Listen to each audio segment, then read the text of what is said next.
नमस्कार, आप देख रहे हैं 10 न्यूज और मैं हूं आपके साथ शारदा झा। आप सभी दर्शकों का स्वागत है। बुलेटिन की शुरुआत से पहले नजर डालते हैं आज की हेडलाइंस पर। बेनीपट्टी थाना क्षेत्र के बेहटा पंचायत में बिजली की चपेट में आने से एक 16 वर्षीय लड़की की हुई मौत।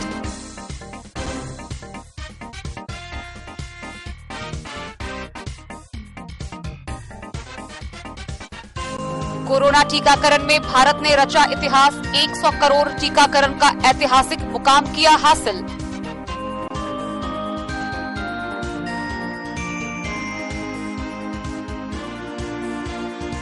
भारत नेपाल के अंतर्राष्ट्रीय सीमावर्ती शहर जयनगर में धड़ल्ले से चल रहा लॉटरी का गोरख धंधा।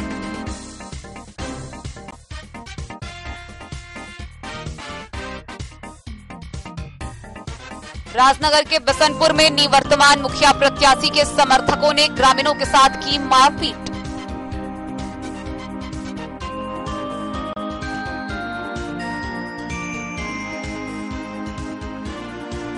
जिला परिषद सदस्य पद के लिए बेनीपट्टी अनुमंडल कार्यालय में मधवापुर व हरलाखी के 6 प्रत्याशियों ने किया नामांकन पर्चा दाखिल।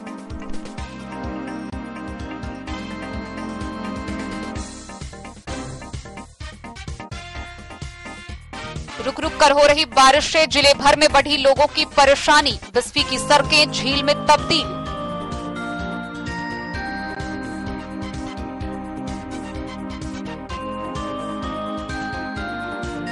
आत्मा द्वारा आयोजित रवि कर्मशाला में खाली रही अधिकांश कुर्सियां, जानकारी के अभाव में नहीं पहुंचे किसान।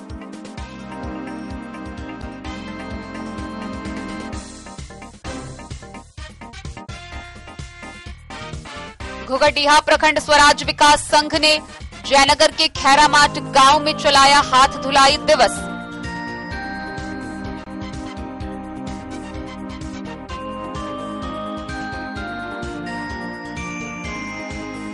बारिश व तेज हवा के कारण फसल बर्बाद होने को लेकर जिला कांग्रेस कमेटी के अध्यक्ष शीतलांबर झा ने मुख्यमंत्री को लिखा पत्र।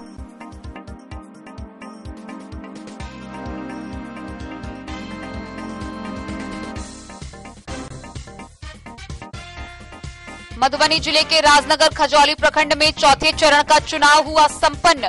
कड़ी सुरक्षा इंतजामों के बीच 22 अक्टूबर को होगा मतगणना।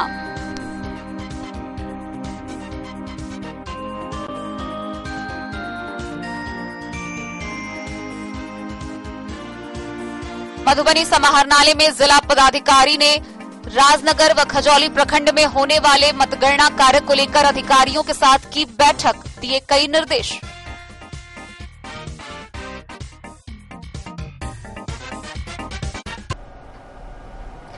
खबरें अब विस्तार से। बेनीपट्टी थाना क्षेत्र के बेहटा पंचायत में एक 16 वर्षीय लड़की की बिजली की करंट के चपेट में आने से मौत हो गई। गौरतलब है कि वह चौर में घास काटने गई थी, जहां 11,000 वोल्ट का तार उसके ऊपर आकर गिर गया और उसकी गर्दन में लपेट गया। जब तक लोग उसे अलग करने के लिए बांस बल्ला लेकर पहुंचे, तब तक उसने दम तोड़ दिया था। मृतका की पहचान बेहटा पंचायत के बेहटा पश्चिम टोले के मोहम्मद निसारुल की 16 वर्षीय पुत्री रुबाना खातून के रूप में की गई है। इस दर्दनाक घटना के बाद से पूरे गांव में गमगीन माहौल है। बेनीपट्टी अंचल व थाना क्षेत्र की बेहटा पंचायत के बेहटा पश्चिम टोले की एक लड़की की दर्दनाक मौत गुरुवार को विद्युत स्पर्शाघात से हो गई। मृतका की पहचान बेहटा पश्चिम टोले के मोहम्मद निसारुल की 16 वर्षीय पुत्री रुबाना खातून के रूप में हुई है। इस घटना के संबंध में मृत लड़की के पारिवारिक सूत्रों से मिली जानकारी के अनुसार रुबाना गुरुवार को मवेशी के लिए घास लाने गांव के चौड़ में गई थी। चौड़ के एक खेत के मेड़ पर घास काट रही थी। इस दौरान मेड़ के ऊपर से गुजरे बिजली के 11,000 वोल्ट का करंट युक्त तार रुबाना के शरीर पर टूटकर गिर पड़ा। उसके गले में बिजली का करंट युक्त तार लिपट गया। जब तक अगल बगल रहे स्थानीय लोग बांस लेकर शरीर में लिपटे बिजली के तार को अलग करने के लिए दौड़े, तब तक उसकी मौत मौके पर ही हो चुकी थी। बताया जाता है कि मृतका कुल 4 भाई व 2 बहन में सबसे छोटी थी। इस हृदय विदारक घटना के बाद मृतका के परिजनों से क्रंदन चित्कार से संपूर्ण बेहटा पश्चिम टोल दहल उठा और गांव का माहौल गमगीन हो गया। नीचे झुका हुआ है, ये गई है घास काटने के लिए ना, तो ऊपर नहीं देखी है। तो वहाँ से जब तक कि हम लोगों को खबर हुआ हम दौड़े, तो वहाँ पर गिर गई थी। फिर से बताइए क्या हुआ है? यानी कि वहाँ पर घास लाने के लिए गई है ना, तो ऊपर तार था तो देखी नहीं, और वहाँ पर देखी नहीं तो कट गया ऊपर से, मुंह में पकड़ लिया।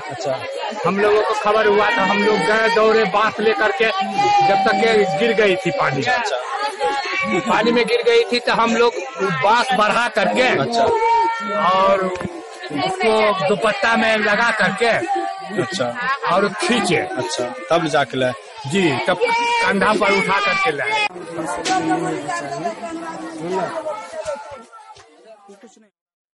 बेनीपट्टी से विनोद कुमार की रिपोर्ट। कोरोना महामारी से बचाव को लेकर बीते 16 जनवरी से टीकाकरण अभियान शुरू किया गया था।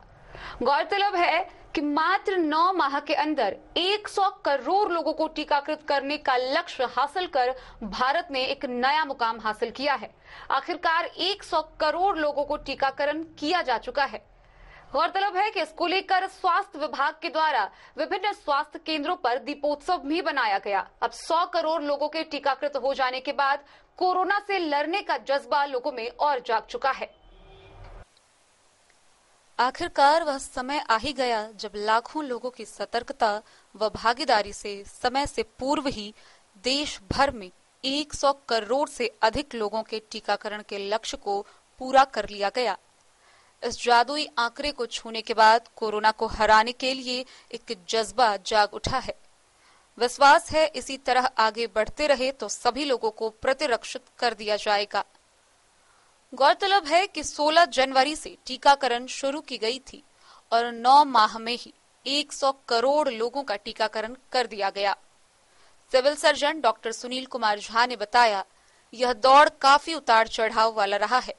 शुरुआती दिनों में कई तरह की भ्रांतियां लोगों के बीच रही, जिसे दूर करने के लिए स्वास्थ्य विभाग के साथ साथ सहयोगी संस्थाओं ने बढ़ चढ़कर हिस्सा लिया। धार्मिक गुरुओं के साथ बैठक कर लोगों को टीकाकरण के प्रति जागरूक किया। साथ ही टीकाकरण के रफ्तार को गति देने के लिए स्वास्थ्य विभाग के द्वारा बाढ़ प्रभावित क्षेत्रों में टीके वाली नाव से लोगों के घर घर पहुंच लोगों को टीकाकरण किया गया। वहीं दिव्यांग तथा गंभीर रोगों से ग्रसित लोगों के लिए टीका एक्सप्रेस के माध्यम से लोगों को घर पर ही टीका मुहैया कराया गया।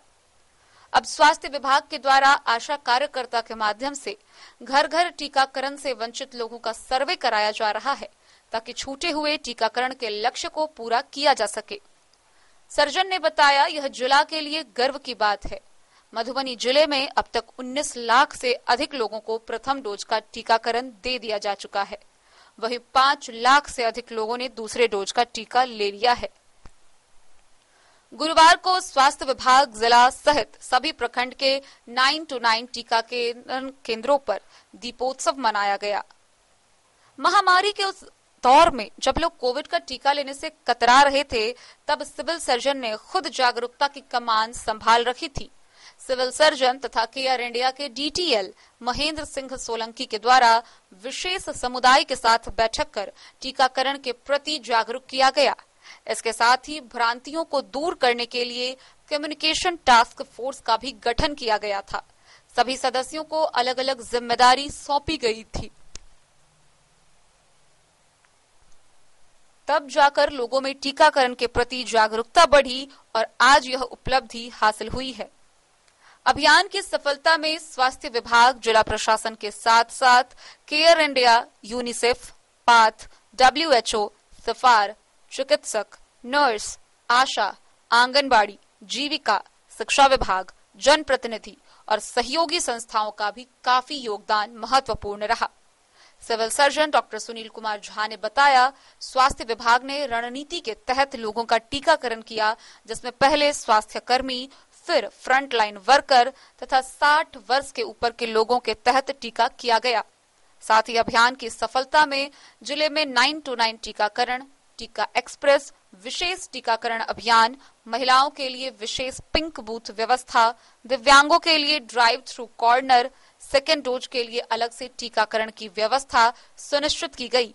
इसके साथ ही पोलियो अभियान के तर्ज पर डोर टू डोर टीकाकरण अभियान भी चलाया गया। जिला अनुश्रवण एवं मूल्यांकन पदाधिकारी सुनील कुमार ने बताया कि मधुबनी जिले में अब तक 25,16,307 लोगों को टीकाकरण किया गया है, जिसमें 19,31,907 लोगों को प्रथम डोज व 5,84,400 लोगों को दूसरा डोज दिया गया है, जिसमें 11,32,542 पुरुष व 13,83,193 महिला को टीकाकृत किया गया है। टीका लेने वालों में 21,60,240 लोगों को कोविशील्ड व 3,56,067 लोगों को कोवैक्सीन डोज दिया गया है। वहीं 18 से 44 उम्र के 14,02,047 लोग व 45 से 60 वर्ष के 5,75,072 लोग तथा 60 वर्ष के ऊपर के 5,39,188 लोगों को टीका लगाया गया है।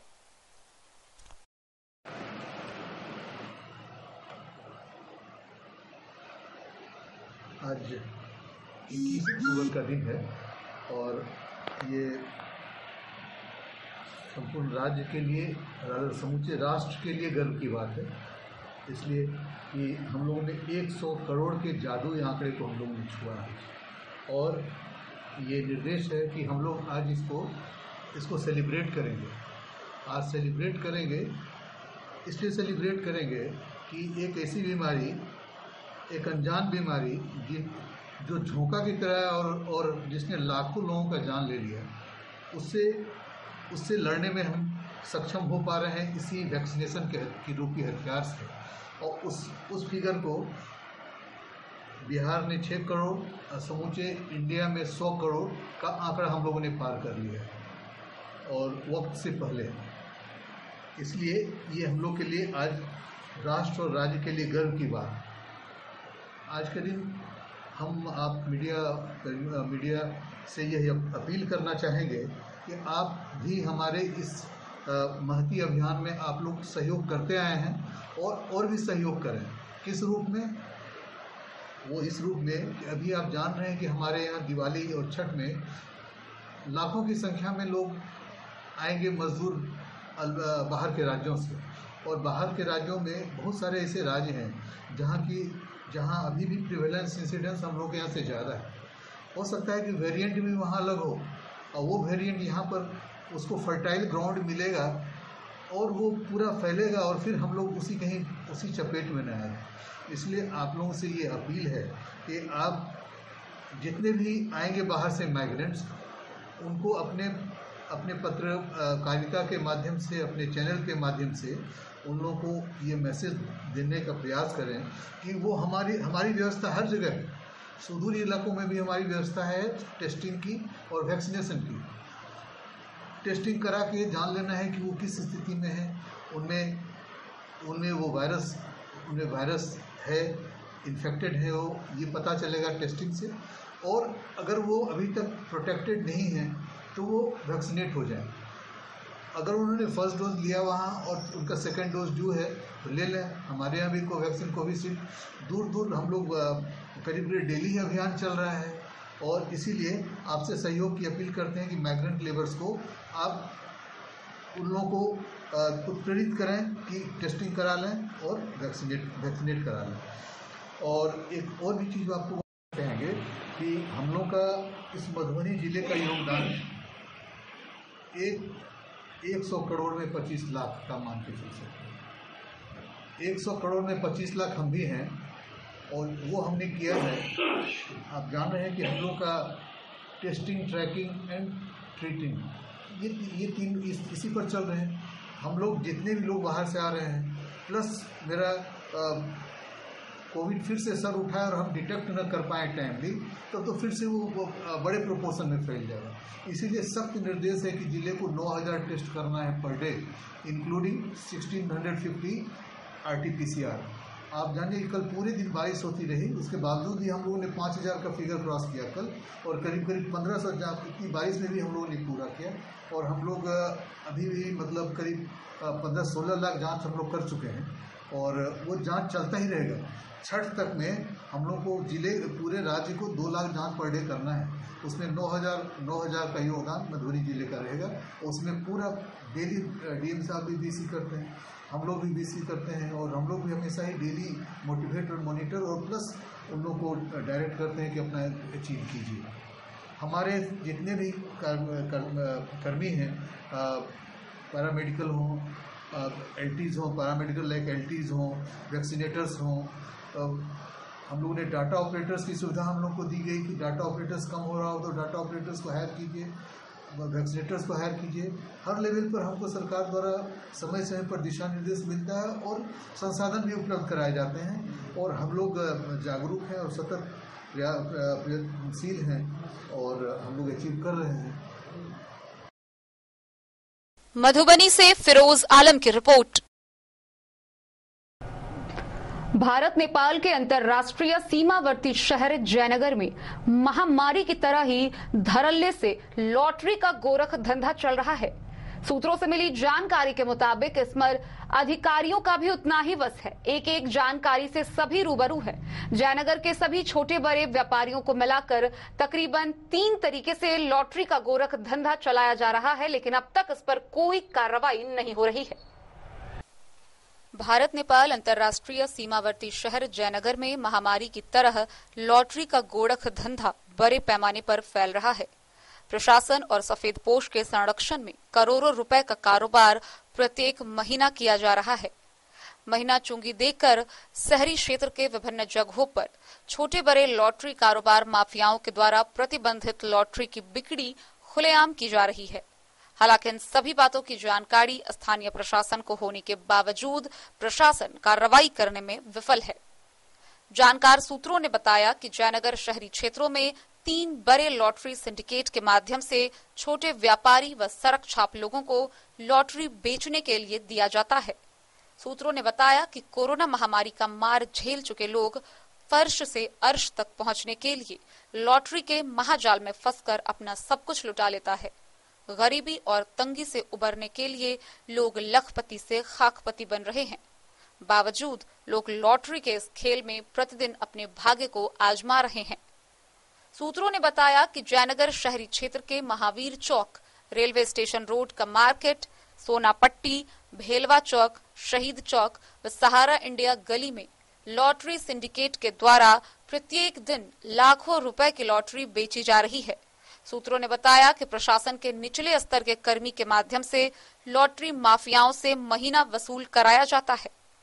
गौरतलब है कि जयनगर में सिगम state, Sikkim state, Bhutan state और लोकल छपी लॉटरी की बिक्री धड़ल्ले से की जा रही है। इन सभी का मुख्यालय मधुबनी जिले का पंडौल और मुजफ्फरपुर है। प्रत्येक दिन 3 ड्रॉ होता है। दोपहर 1 से 6 व रात 8 बजे में होता है। प्रतिदिन जयनगर में 10 से 20 लाख रुपए तक की लॉटरी का अवैध धंधा होता है। अवैध लॉटरी के धंधा को महिला व पुरुष के साथ नाबालिग युवकों के द्वारा खरीद बिक्री की जाती है। बावजूद हर बिंदुओं पर प्रशासन को जानकारी होती है, पर कार्रवाई नहीं किया जाता है। ऐसे अवैध लॉटरी धंधा करने वाले माफियाओं पर प्रशासन द्वारा कार्रवाई नहीं करने के पीछे की मंशा क्या हो सकती है, आप खुद अंदाजा लगा सकते हैं। करोड़ों की इस अवैध कारोबार में लॉटरी माफियाओं ने बीते कुछ वर्षों में करोड़ों रुपए अर्जित किए हैं। मोहम्मद अली के साथ हनुमान प्रसाद मोर की रिपोर्ट।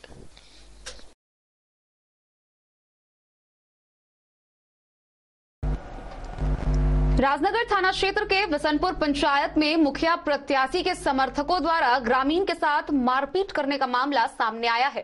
गौरतलब है कि निवर्तमान मुखिया प्रत्याशी रामानंद यादव के समर्थकों ने ग्रामीणों द्वारा उनके पक्ष में वोट नहीं देने पर उनकी जमकर पिटाई कर दी, जिसके बाद ग्रामीण काफी आक्रोशित हो गए और उन्होंने भी सड़क जाम कर जमकर बवाल काटा।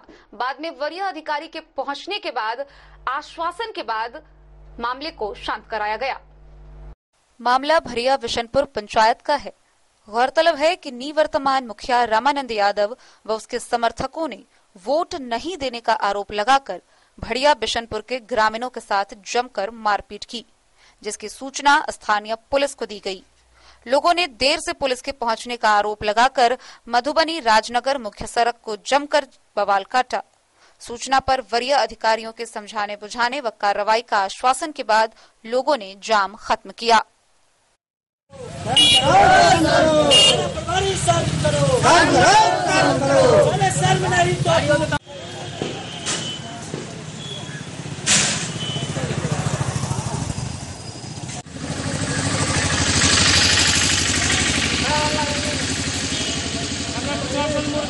कौन मामला कत मामला है? भरिया विषय की भेले घटना?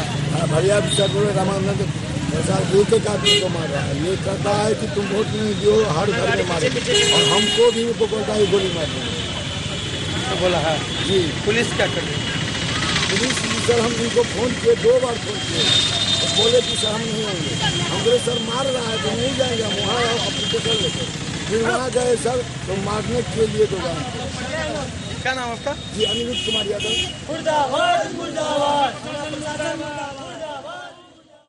Bureau report Madhubani.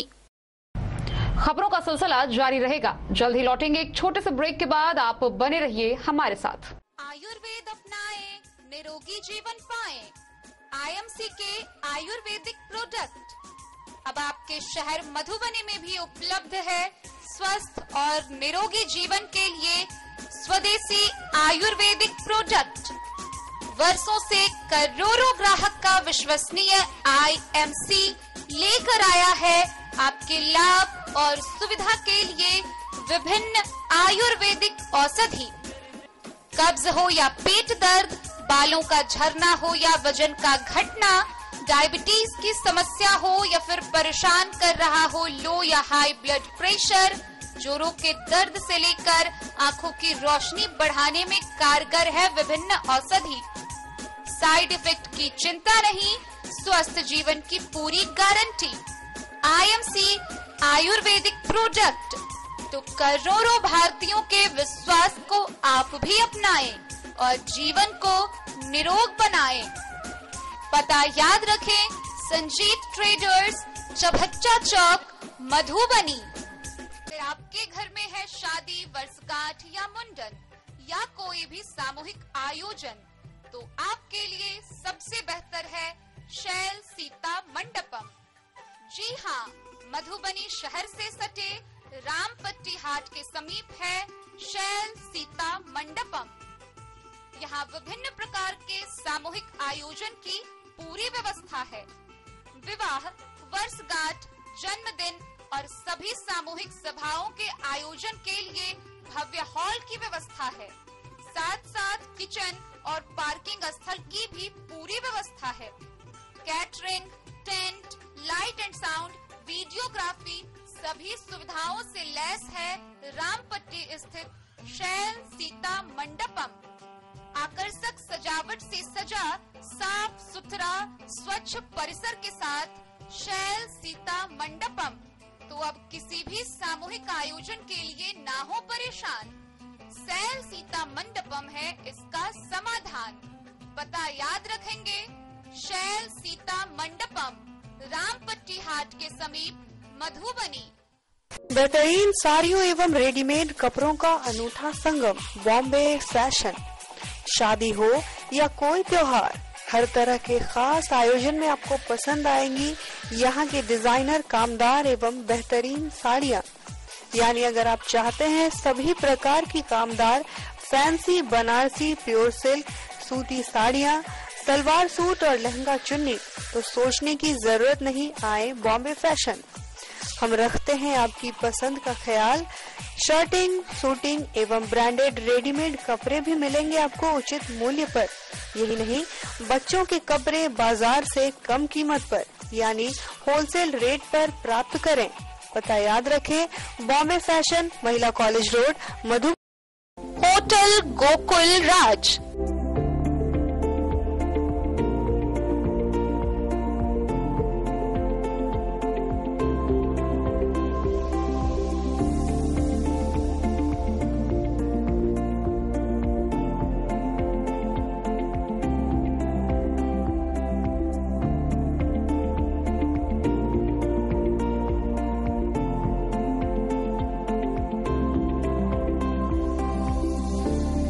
शहर के भीड़ भाड़ से दूर शांति और सुकून से भरे वातावरण में मधुबनी शहर के लहरियागंज वार्ड नंबर 1 में पूरे मिथिलांचल क्षेत्र का सबसे भव्य होटल गोकुल राज 4 मंजिला इमारत की इस होटल में है 4 बड़े बड़े बैंकेट हॉल, रिंग सेरेमनी, शादी, मीटिंग या पार्टी, हर एक आयोजन के लिए अलग से हॉल की व्यवस्था, रेस्टोरेंट की व्यवस्था जहां एक से बढ़कर एक लजीज व्यंजनों का मिलेगा संगम और रहने का उचित प्रबंध, suite room, AC room, non AC room से सुसज्जित होटल जहां लिफ्ट की भी है व्यवस्था, पार्किंग का पूरा इंतजाम। तो आइए और जिंदगी में खुशियों से भरी यादें शामिल करिए। होटल गोकुल राज मधुबनी में आप लोगों का स्वागत है। होटल गोकुल राज, लहरियागंज, वार्ड नंबर 1, मधुबनी। कारक कलर्स, मेसर्स विश्वनाथ कारक, लोहापट्टी, मधुबनी। यहाँ उपलब्ध है Sakarni wall guard, white cement, polymer base wall putty, दीवारों और प्लास्टर को पकड़ी जकड़ के सकरनी प्लास्टर बॉन्ड, अद्वितीय उत्पाद जिसे जर्मन टेक्नोलॉजी के सहायता से किया गया है तैयार। किसी प्रकार के हैकिंग की आवश्यकता नहीं। सतह के साथ डुअल बॉन्डिंग, ज्यादा कवरेज, प्रयोग के बाद रंगीन होने के कारण प्रयोग किए हुए सतह का पता चलता है। पानी और नमी को रोकने की क्षमता रखता है। समय कम लगता है, यानी पैसे की बचत। कंस्ट्रक्शन स्ट्रक्चर को कोई नुकसान नहीं। सामान्य तापमान में 9 महीने तक बंद पैकिंग में ठीक रहता है। 5, 10 और 20 किलो पैकिंग में उपलब्ध। Sakarni wall guard, white cement, polymer base wall putty, Karak colours, messrs Vishwanath Karak, Lohapatti, Madhubani.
Amarnath Prasad jewellers 916 hallmark branded gold एवं diamond jewellery showroom, Gandhi Chowk, Rajnagar बाजार।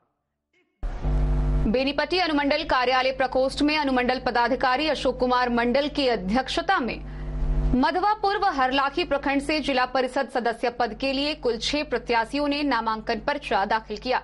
इस दौरान मधवापुर प्रखंड से 4 व हरलाखी प्रखंड से 2 प्रत्याशियों ने अपने नामजदगी के पर्चे भरे। बेनीपट्टी अनुमंडल कार्यालय प्रकोष्ठ में गुरुवार को आरओ सह एसडीओ अशोक कुमार मंडल के समक्ष मधवापुर व हरलाखी प्रखंड के जिला परिषद सदस्य पद के लिए कुल 6 प्रत्याशियों ने जिला परिषद सदस्य के लिए नामांकन का पर्चा दाखिल किया। हरलाखी प्रखंड के जिला परिषद प्रादेशिक निर्वाचन क्षेत्र संख्या से 1 से जहीरा खातून, क्षेत्र संख्या 2 से सैकूल ने नामांकन का पर्चा दाखिल किया। वहीं मधवापुर प्रखंड के जिला परिषद प्रादेशिक निर्वाचन क्षेत्र संख्या 3 से जुमैदा खातून, सबीहा खातून व सविता देवी ने नामांकन का पर्चा दाखिल किया। मधवापुर क्षेत्र संख्या 4 से जितेंद्र कुमार सागर ने नामांकन का पर्चा दाखिल किया। इस तरह हरलाखी प्रखंड के कुल 2 और मधवापुर प्रखंड से 4 सहित कुल 6 प्रत्याशियों ने गुरुवार को दूसरे दिन नामांकन दाखिल किया। नामांकन के लिए अनुमंडल में सुरक्षा व्यवस्था तगड़ी की गई थी। अग्निशमन विभाग के समीप बास बैरिकेडिंग की गई थी।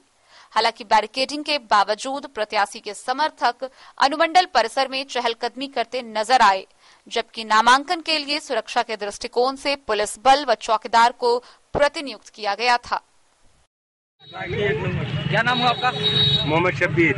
आपके लिए ये हमारी जो अच्छा भैया कौन सी क्षेत्र संख्या से खड़े हुए हैं? जो है ना कैंडिडेट है जिला परिषद की। अच्छा क्या नाम है आपका? मेरा नाम एमडी मुख्तार आलम है और अल्हम्दुलिल्लाह साबिर भाई का समर्थक हम लोग हैं और काफी इलाका में चौकसित है और साथ ही साथ मास्टर मुजीब साहब भी मौजूद है और अल्हम्दुलिल्लाह इनके दाहिना हाथ साबिर भाई का ये है जो पूरे इलाका में बेशुमार काम करने के लिए जीतने से पहले भी बहुत अच्छा काम किया और गरीबों की मसीहा और मदद करते आए हैं और इंशाल्लाह इनका दिल ख्वाहिश है कि अगर मैं किसी पोस्ट पर आ जाऊंगा तो बेहतरीन अंदाज में मैं पूरी पब्लिक का ख्याल रखूंगा। आपको आप मुतमईन हैं कि जीतने के बाद बहुत बेहतर काम करेंगे? जी हम पूरे मुतमईन हैं कि साबिर भाई बहुत अच्छा काम करेंगे, क्योंकि इससे पहले भी जब नहीं उम्मीदवार थे उसके बावजूद भी ये गरीबों को बहुत ही मदद करते थे। कोई भी आदमी ज्यादा था उसका हर हाल में ख्याल रखते थे, चाहे बीमार हो या शादी के ताल्लुक से जाते हो कि हमारी मदद कीजिए तो ये मदद करते थे। क्या नाम है आपका? मोहम्मद असलम। अच्छा कहाँ घर है? सोपुर। अच्छा ये जो अभी खड़े हुए हैं उम्मीदवार जिला परिषद के आप लोगों के, जिनके समर्थन में आज आप आए हुए हैं, कैसे उम्मीदवार हैं? बढ़िया है। किस क्षेत्र संख्या से अब नामांकन किए हैं? मधुबनी जिला परिषद क्षेत्र संख्या 3 से। अच्छा क्या कहेंगे जनता के लिए, आप नामांकन के जनता को क्या करना चाहिए? जनता के बीच हम कहना चाहते हैं कि आज तक 4 बार जिला परिषद क्षेत्र से सदस्य चुना करके गया, 5 वर्ष में वो कभी मुंह दिखाने के लिए नहीं आता है। चुनाव के बाद आता है, कहता है जिला परिषद में कोई फंडे नहीं है जो हम आपका सेवा करेंगे। मैं कहना चाहता हूं कि यदि मुझे सफलता मिली तो जिला परिषद त्रिस्तरीय पंचायत चुनाव का सर्वोच्च पद है, शीर्ष स्तर का पद है और मन में तमन्ना होना चाहिए तो एक एक जनता का सेवा के लिए मेरा रक्त का एक एक कतरा बहेगा और मैं जनता के बीच हमेशा खड़े उतरूंगा। नाम है? आइए यार भाई आगे आ जाइए।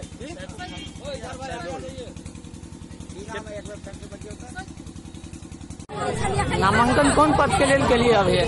नामांकन कौन पद के लिए के लिए? कौन पंचायत से? जनता के की अपील करबे?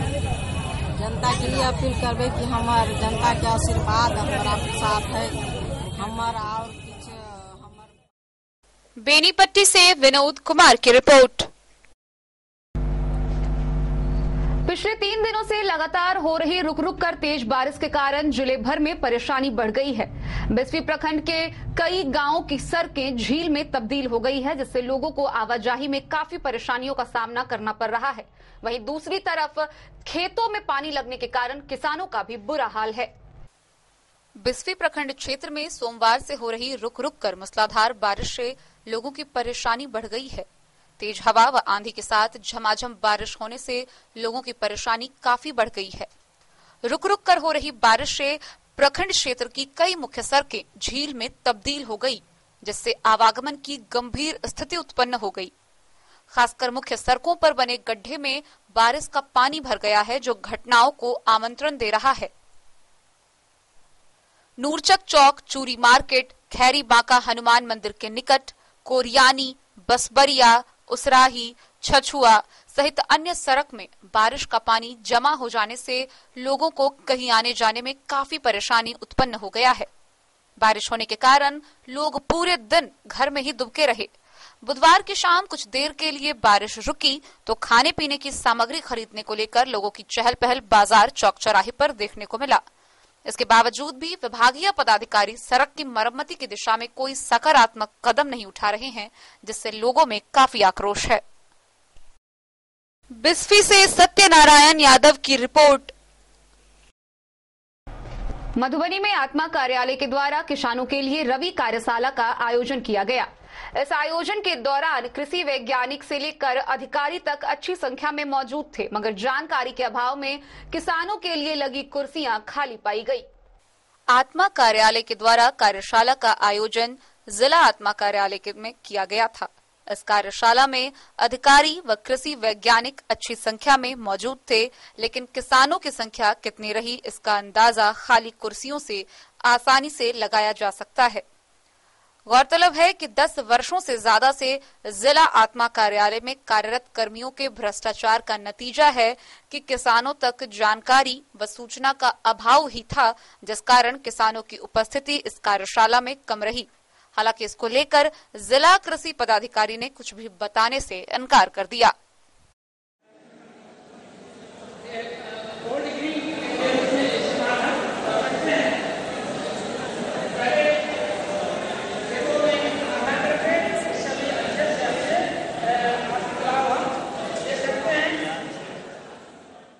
Bureau report Madhubani.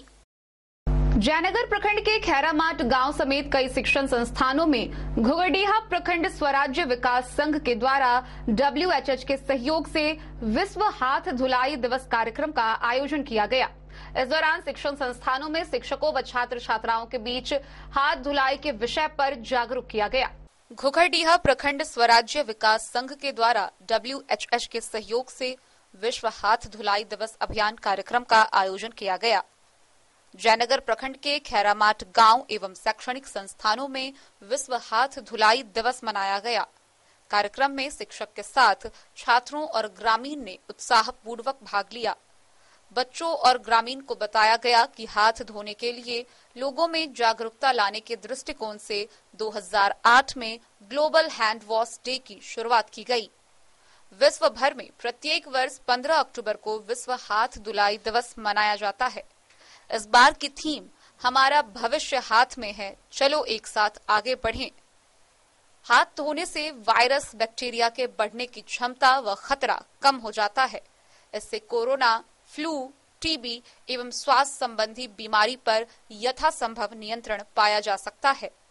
कोरोना संक्रमण काल में बार बार हाथ धोने की प्रक्रिया वरदान साबित हुआ है। विश्व हाथ धुलाई दिवस के अवसर पर जयनगर प्रखंड के 22 गांव एवं 5 स्कूल में आयोजन किया गया। विद्यालय में निबंध, पोस्टर, स्लोगन प्रतियोगिता का आयोजन किया गया, जिसमें भारी संख्या में छात्र छात्राओं ने भाग लिया। छात्र छात्राओं ने प्रतियोगिता के बाद गांव भ्रमण कर ग्रामीणों का हाथ धुलवाकर जागरूकता अभियान चलाया। गांव स्तर पर जल सहेली, जल योद्धा व CDMC सदस्य ने प्रदर्शन करके ग्रामीणों को विस्तार रूप से लोगों को हाथ धोने के महत्व को बताया। उन्होंने बताया कि हैंड वॉश सबसे प्रभावी कार्य से एक है। इससे आपको रोगों के प्रसार को कम करने में मदद करता है। विशेषकर महिलाओं को सावधान रहने की जरूरत है, क्योंकि महिलाएं खाना बनाने, पानी लाने, बच्चों की देखभाल करने जैसे कार्य करती है। इसलिए महिलाओं को हाथ साफ रखने पर विशेषकर ध्यान देने की आवश्यकता है। इस कार्यक्रम का आयोजन मोहम्मद अताउल्लाह, वासुदेव दास, उमेश कुमार, रविंद्र कुमार, पंकज मानस, प्रकाश कुमार, अंबिका कुमारी समेत अन्य लोग मौजूद रहे। मोहम्मद अली के साथ हनुमान प्रसाद मोर की रिपोर्ट। खबरों का सिलसिला जारी रहेगा, जल्द ही लौटेंगे एक छोटे से। Text book presents text book pass for all government job aspirants. So चाहे आप ऑनलाइन कोर्सेज की हेल्प से अपने कॉन्सेप्ट्स क्लियर करना चाहते हैं या ऑनलाइन मॉक टेस्ट से प्रैक्टिस करना चाहते हैं, तो text book pass is for you. Text book pass offers complete preparation with 3500 plus mock tests, 100 plus online courses for over 100 plus exams. And to improve your speed, accuracy and faster learning, you will also get 500 plus tips and tricks videos, 30 plus test attempt strategy sessions, 1000 plus practice sets and quizzes, 500 plus PDF study notes. Textbook Pass is your full pass for complete preparation for all your exams. Till now, 37,000 plus students got selected using Textbook. You could be next. So to achieve your goal. Break के बाद एक बार फिर आप सभी दर्शकों का स्वागत है। आगे बढ़ने से पहले नजरें एक बार हेडलाइंस पर। बेनीपट्टी थाना क्षेत्र के बेहटा पंचायत में बिजली की चपेट में आने से एक 16 वर्षीय लड़की की हुई मौत।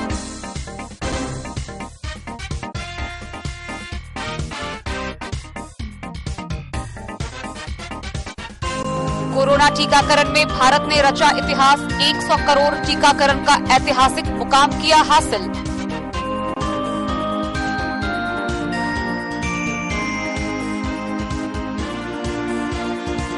भारत नेपाल के अंतर्राष्ट्रीय सीमावर्ती शहर जयनगर में धड़ल्ले से चल रहा लॉटरी का गोरख धंधा।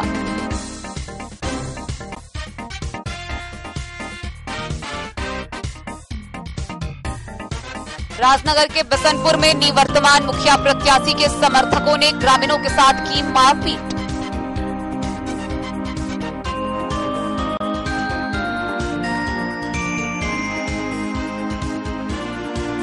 जिला परिषद सदस्य पद के लिए बेनीपट्टी अनुमंडल कार्यालय में मधवापुर व हरलाखी के 6 प्रत्याशियों ने किया नामांकन पर्चा दाखिल।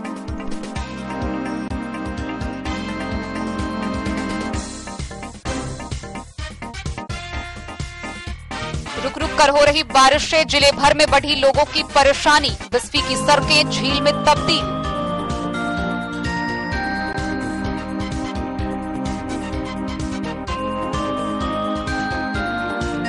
आत्मा द्वारा आयोजित रवि कर्मशाला में खाली रही अधिकांश कुर्सियां, जानकारी के अभाव में नहीं पहुंचे किसान।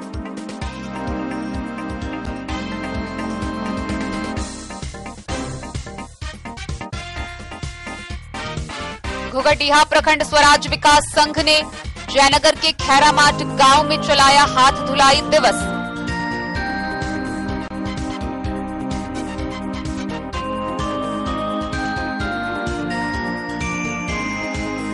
बारिश व तेज हवा के कारण फसल बर्बाद होने को लेकर जिला कांग्रेस कमेटी के अध्यक्ष शीतलांबर झा ने मुख्यमंत्री को लिखा पत्र।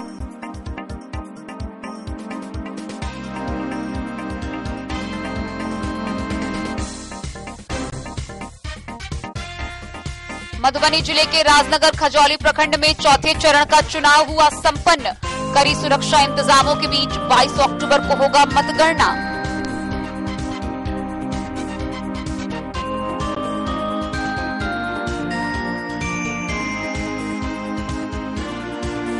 मधुबनी समाहरणालय में जिला पदाधिकारी ने राजनगर व खजौली प्रखंड में होने वाले मतगणना कार्य को लेकर अधिकारियों के साथ की बैठक, दिए कई निर्देश।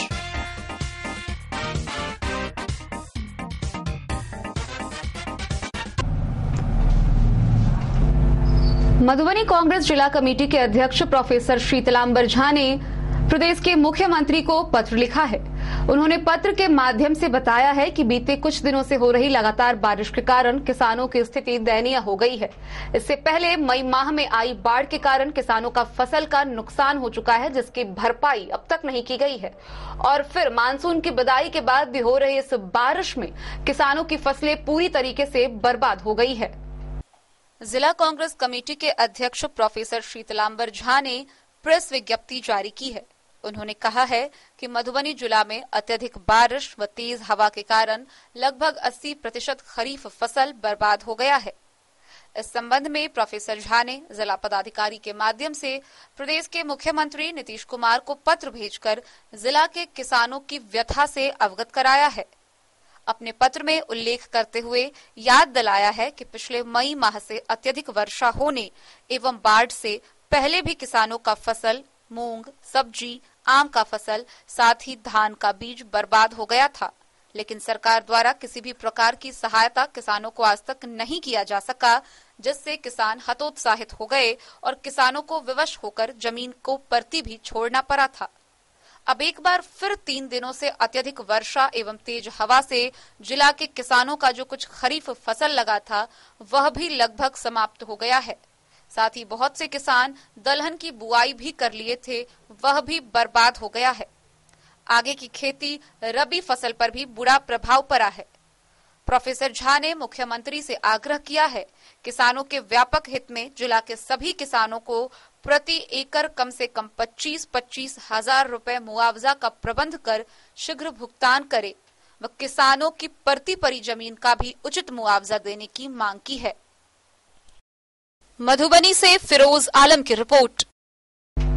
बीते बुधवार को मधुबनी जिले के राजनगर व खजौली प्रखंड क्षेत्र में चौथे चरण का चुनाव शांतिपूर्वक वातावरण में संपन्न हुआ।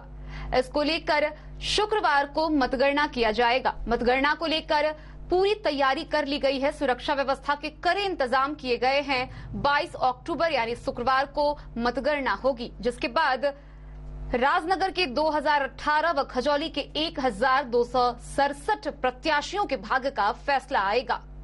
मधुबनी जिले के राजनगर खजौली प्रखंड में चौथे चरण में संपन्न हुए मतदान का मतगणना कर सुरक्षा इंतजामों के बीच किया जाएगा।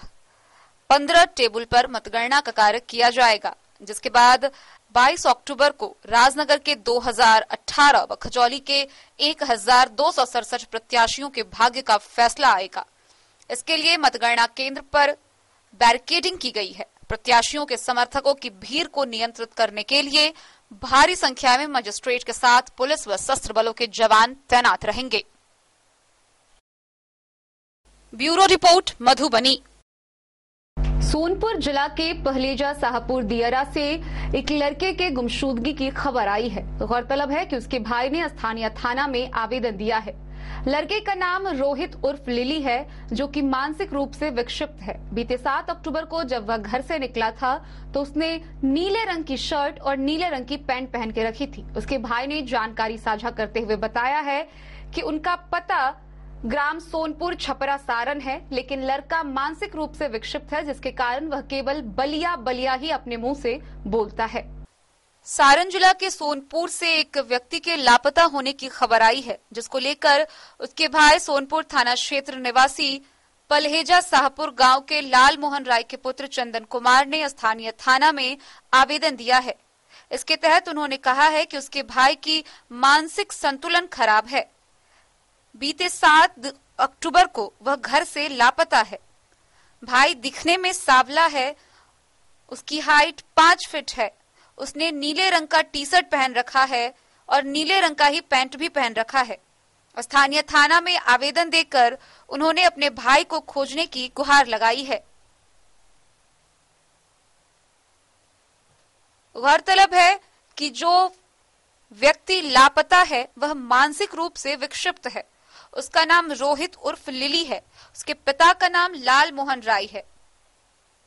वह छपरा सारण के सोनपुर जिला के पलहेजा शाहपुर दियरा पोस्ट व थाना क्षेत्र का निवासी है, जो बीते 7 अक्टूबर से लापता है। Bureau report, Madhubani.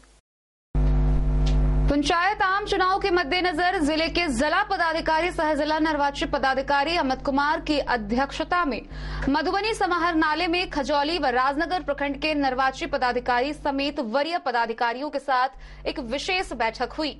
बीते बुधवार 20 अक्टूबर को मधुबनी के राजनगर व खजौली प्रखंड में चौथे चरण का चुनाव संपन्न हुआ। आगामी 22 अक्टूबर शुक्रवार को मतगणना केंद्र आरके कॉलेज पर खजौली व राजनगर प्रखंड के प्रत्याशियों के भाग्य का फैसला आएगा। मतगणना को लेकर जिला पदाधिकारी ने उपस्थित अधिकारियों को कई दिशा निर्देश दिए। मधुबनी के जिला पदाधिकारी सह जिला निर्वाचन पदाधिकारी अमित कुमार की अध्यक्षता में समाहरणालय के सभागार में 22 अक्टूबर 2021 को होने वाले चतुर्थ चरण के मतगणना कार्य से जुड़े पदाधिकारियों और दोनों प्रखंडों के निर्वाची पदाधिकारियों, सहायक निर्वाची पदाधिकारियों की बैठक संपन्न हुई।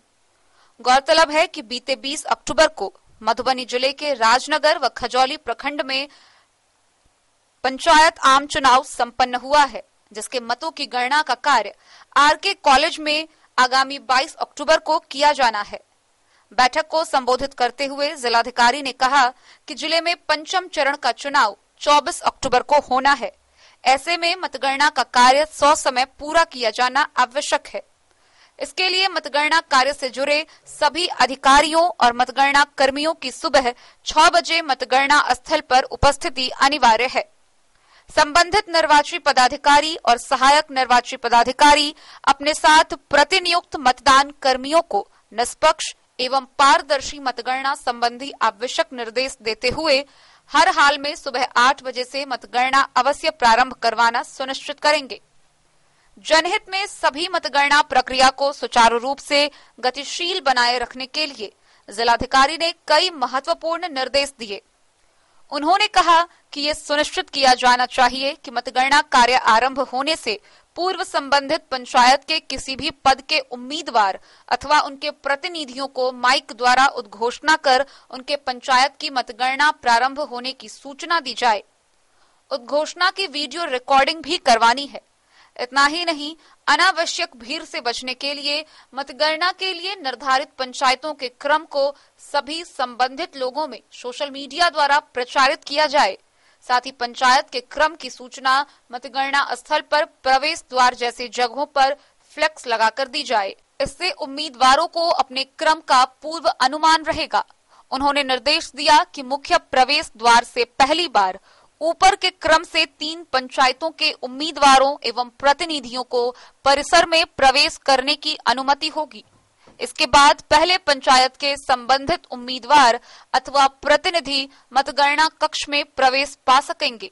जैसे ही एक पंचायत की मतगणना संपन्न होगी, वैसे ही क्रम के अगले पंचायत से जुड़े लोगों को परिसर में प्रवेश करने दिया जाएगा।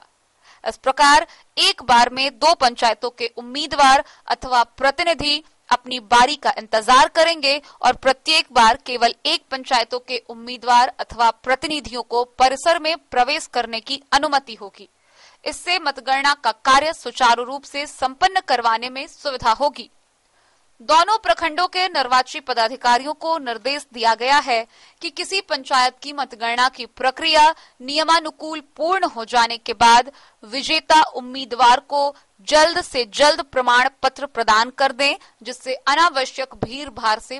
जिला गोपनीय शाखा के विशेष कार्य पदाधिकारी सुरेंद्र राय, जिला पंचायती राज पदाधिकारी सह जिला सूचना एवं जनसंपर्क पदाधिकारी शैलेंद्र कुमार, सदर अनुमंडल पदाधिकारी अश्विनी कुमार, निर्वाची पदाधिकारी सह राजनगर प्रखंड विकास पदाधिकारी निवेदिता, खजौली निर्वाची पदाधिकारी सह प्रखंड विकास पदाधिकारी मनीष कुमार के साथ साथ जिले के वरीय पदाधिकारी एवं सहायक निर्वाची पदाधिकारी शामिल थे।